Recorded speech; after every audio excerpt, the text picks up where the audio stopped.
future. Trump Gaza is finally here. Trump Gaza shining bright, golden future, a brand new life. Feast and dance, the deal is done. Trump Gaza #1. Trump Gaza shining bright, golden future, a brand new life. Feast and dance, the deal is done. Trump Gaza #1.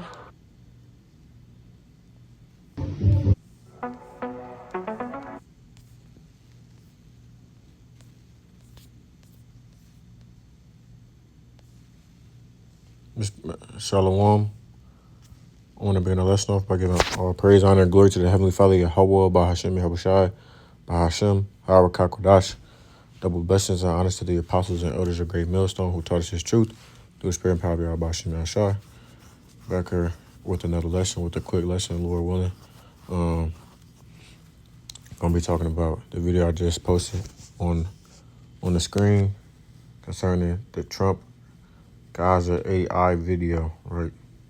Okay, so I'm going to read this article real quick and pull out some precepts regarding it. So, Lord willing, this lesson be edifying to those out there listening and watching. So, without further ado, let's get into it. So, it reads, Trump shares AI video envisioning Gaza development with gold statue of himself. All right. And we're just seeing more and more the pride of this man. All right, it's in his nature. He's an Edomite. I was out yesterday and when I was at the airport the other day, I seen an Edomite, and guess what he had tattooed on his leg? Pride. Have lots of pride, man. They're prideful people. So it reads, President Trump on Tuesday evening shared a video using artificial intelligence, or AI, that showcases his proposals for the potential development of the war-torn Gaza Strip, complete with a gold statue of his likeness and beachfront skyscrapers skyscrapers rising from the rubble. Right, so we know that Esau Edom. Hey, Micah 2:1, man. That's all I gotta say. Micah 2:1. I'm not gonna pull it up. Micah 2:1. We know that Esau Edom is a master of going around and taking other people's land and appointing it to themselves, whether it be through rape, rob, or murder, right? They destroy land because there's something there. They might go to war with another country because they have something in that land that they want, like resources and whatnot, and they take it for themselves, okay? This is nothing new. The 33-second video, which the president shared on Truth Social, starts with a shot of the city in ruins after the Israeli military's 15-month bombardment campaign. Text on the screen then reads Gaza 2025. What's next? So he even said, man, someone asked him in a video, might have been like a press conference or something like that. Are you all going to buy Gaza? He said, what's there to buy? We're just going to take it. There's nothing there anymore, right? Because they destroyed the shit.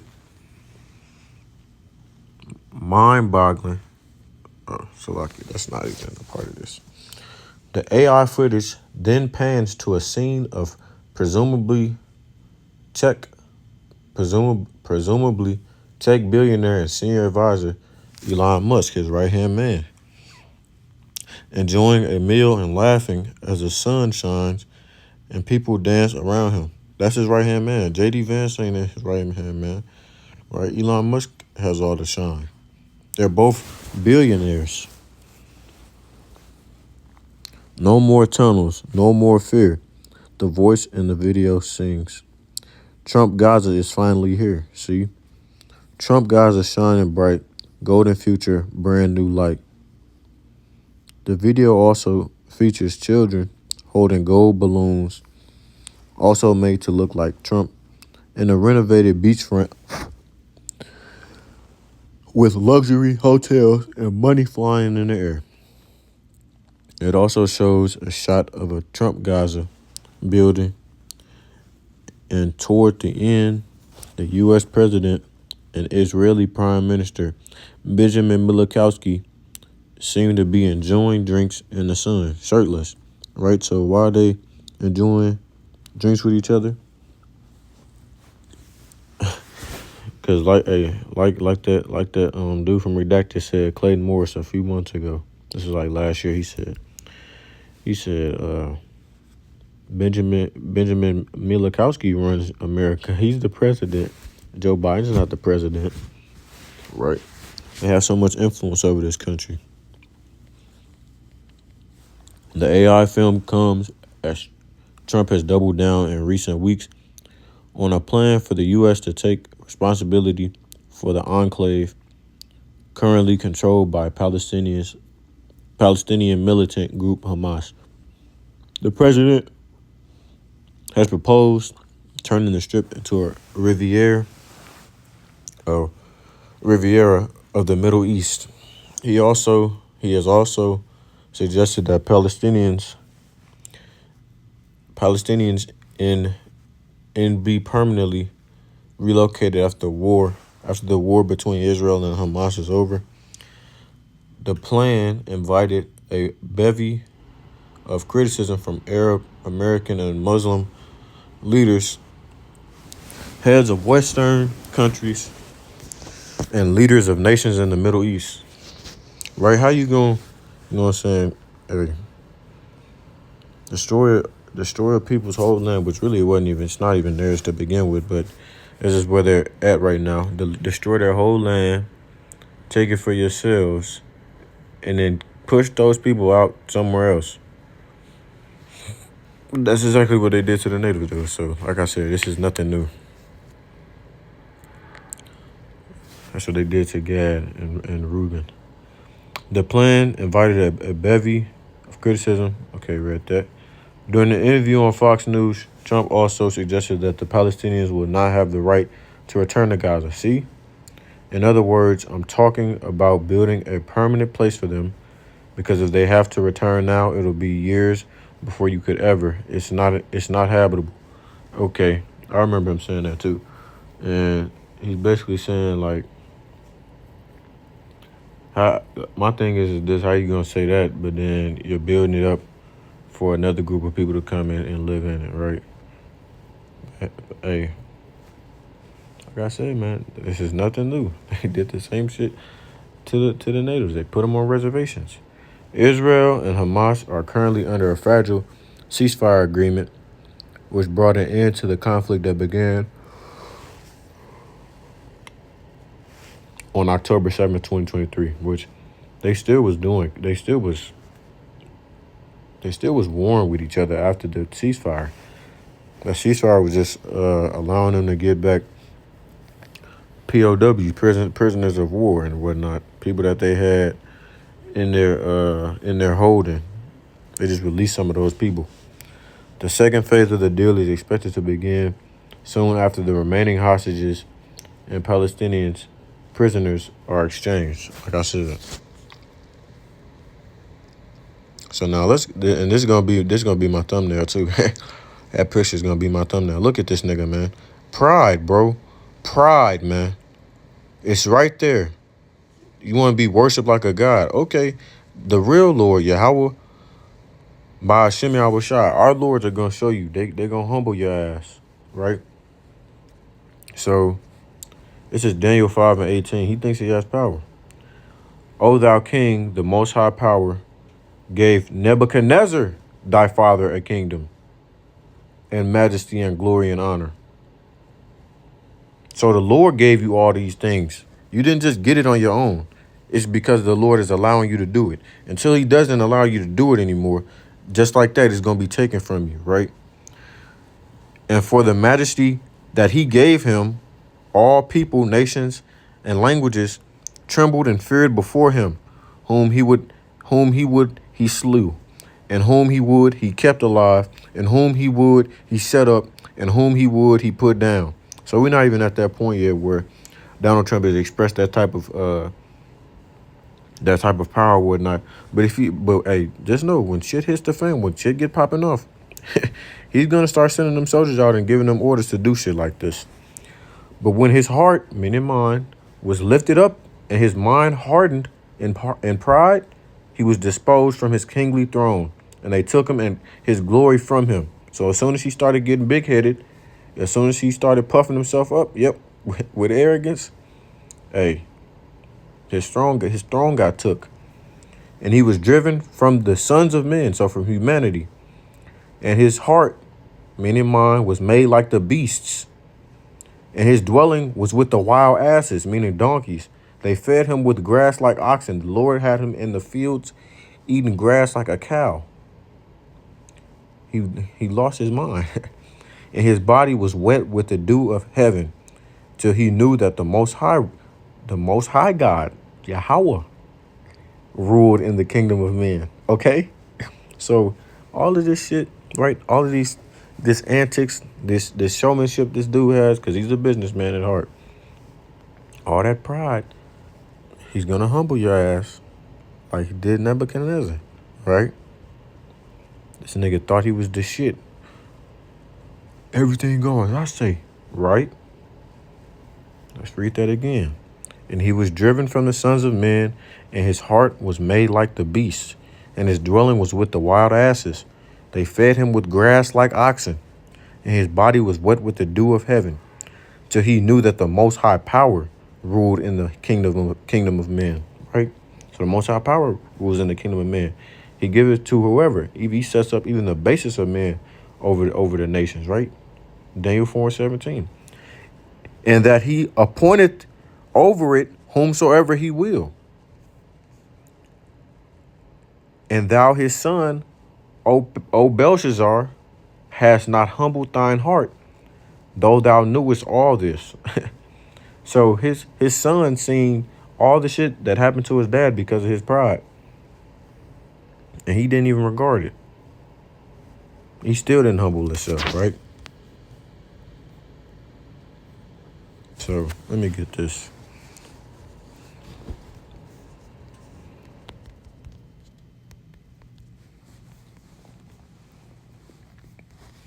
This is Daniel 11:36. And you could read up from above there, but this is the point. And the king shall do according to his will, and he shall exalt himself. Right? So let's get that word exalt.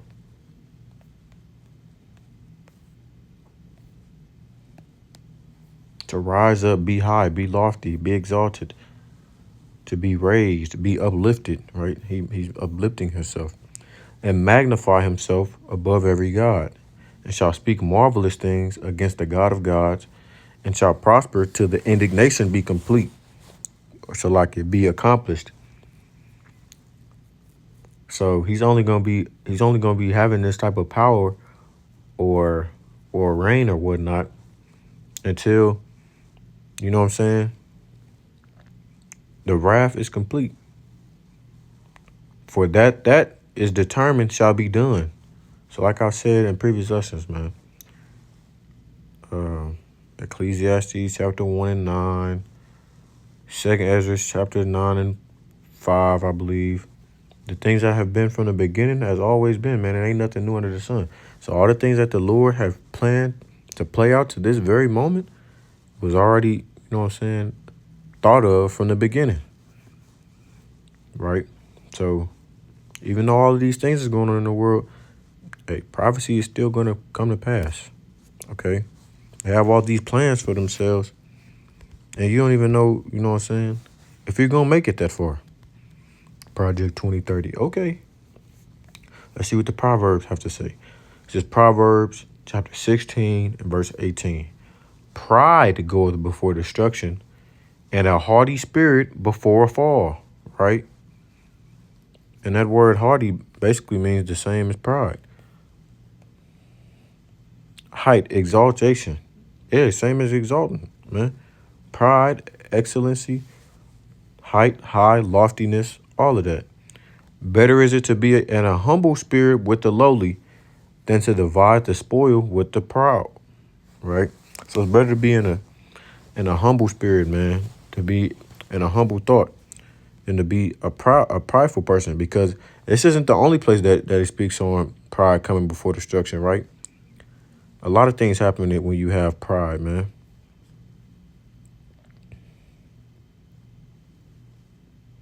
When pride cometh, then cometh shame. But with the lowly is wisdom, right? He loveth transgression that loveth strife, and he that exalteth his gate seeketh destruction.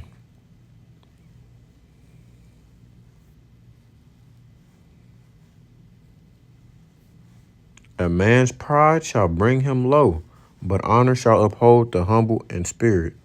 Okay? It's not good to be prideful, man. Be humble. Remember where all of these things come from. It comes from the Lord. It wasn't your doing. And this is referring to what I was just saying. Psalm 49 and 11. Their inward thought is that their houses shall continue forever, man. Esau Edom has all these damn plans that they have in their mind. And like the brother, I believe it was, Khan. It was the elder Malcolm. He was talking about this in the lesson I was watching today. He said that these people have in their mind, you know what I'm saying, Project 2030 or whatever plans they have for the future.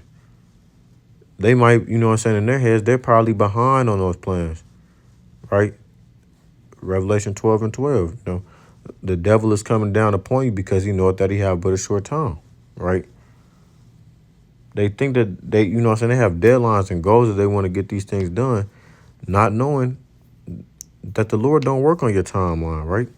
This shit can happen whenever he says so, man.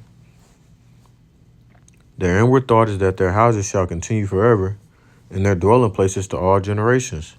They call their lands after their own names. Nevertheless, man being in honor abideth not, he is like the beasts that perish. And that reminds me of this.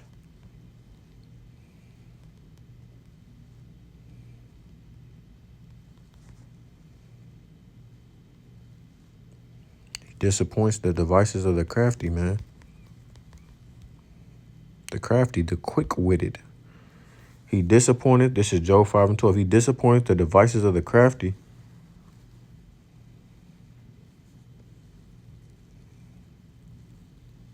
He disappointed the devices of the crafty so that their hands cannot perform their enterprise, right?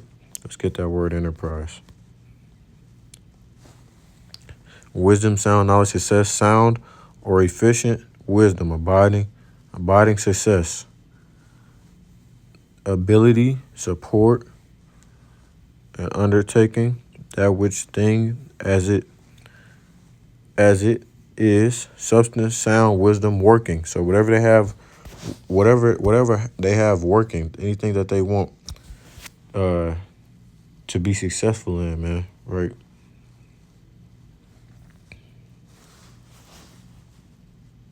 Let me see. It's one of my favorite scriptures. Proverbs 27 and 1. Boast not thyself of tomorrow, for thou knowest not what a day may bring forth. Right? So like our elders and our apostles say, a lot can happen in a day. You miss a day, you miss a lot. Miss a day, you miss a lot. Let another man praise thee, and not thine own mouth, a stranger, and not thine own lips. Okay? And that just goes, it just piggybacks on the whole point of this lesson, man. Being humble. They have these plans set up in their head, and they just think it's going to go according to how they want to go, how they want it to go. No, it's not. That's not how it works. This is Isaiah 2:11, and I'm going to leave y'all with this. The lofty looks of man shall be humbled, and the haughtiness of man shall be bowed down. And Yahweh alone shall be exalted in that day. For the day of Yahweh of hosts shall be upon everyone that is proud and lofty, and upon everyone that is lifted up, and he shall be brought low. Okay? So all these prideful people, you better get out of that state, man. You better ask Yahweh to pull you out of that state. Because, hey, like I said before, pride goes before destruction, man. And that's not what I said. That's what the book said. I'm just a messenger, man. So, hey, man, Lord willing, this lesson was edifying to those out there listening and watching, man. Have fun making this lesson. As soon as I seen that pop up on my screen, I was like, yep, that's what I'm doing my lesson on today. I said, yep, that's what I'm doing my lesson on today. So, yeah, man, Lord willing, this lesson was edifying to those out there listening and watching. Call Allah Yahweh Ba'ashem Yahweh Shai Ba'ashem Harakah Kodash. Double blessings and honors to the apostles and elders of Great Millstone, once again, who taught us his truth through the spirit and power of Yahweh Ba'ashem Yahweh Shai. Until next time, I say Shalom, Israel. Shalom.